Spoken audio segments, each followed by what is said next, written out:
Bilang bagong hepe ng Philippine National Police, isa sa mga magiging programa ni PNP Chief General Nicolas Torre III ang pagbuo ng 5 minutes quick response team. Sa ilalim nito, tinitiyak niya na mas madali at mas mabilis na ang magiging pagresponde ng mga pulis sa ating mga kababayan na nangangailangan ng assistance.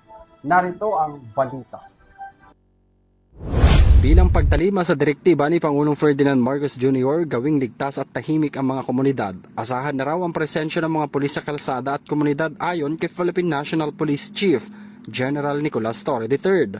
Sa press briefing sa Malacanang, sinabi ni Torre na ilulunsad sa ilalim ng kanyang liderato ang 5 minutes quick response team para rumisponde sa ating mga kababayang nangangailangan ng police assistance. Huwag rin daw mangamba ang ating mga kababayan kung makikitang sarado ang ilang mga police community precinct dahil maaari silang matawagan sa numerong 911. Huwag na kayong maghanap ng pulis sa presinto sapagkat ang pulis ay nasa inyo ng mga telepono.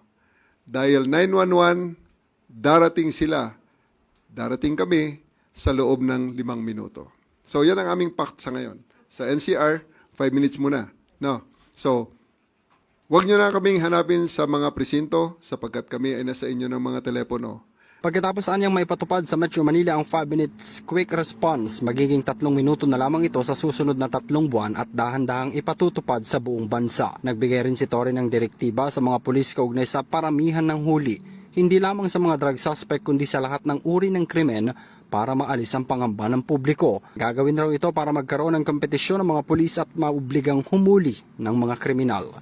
Okay, hindi lang yan para sa drugs. Okay? Para yan sa lahat ng criminality. Because ako'y naniniwala, iisa naman ang paraan para mapatahimik natin ang ating mga pamayanan.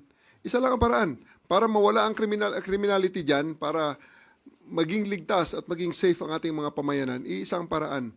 Alisin ang kriminal sa ating community. Priority, alisin ang kriminal sa kalsada. So kung may mga snatcher, tambay, mga nanggugulo dyan, alisin natin ang mga kriminal na yan. At para maalis ang mga kriminal na yan, iisa ang paraan. Hulihin natin. At dahil paramihan ng huli, binigyang diin ni Torre na dapat ang mga maaaresto ay buhay, hindi dapat patay. Huwag rin daw mangamba ang publiko sa mga pang-aabuso ng pulis sa oras na isagawa ang pag-aresto dahil nariyan naman ang ilang mga legal assistance, kabilang na ang Public Attorney's Office at ang kanilang Internal Affairs Service ng PNP para tumulong pagdating sa mga mapang-abusong pulis.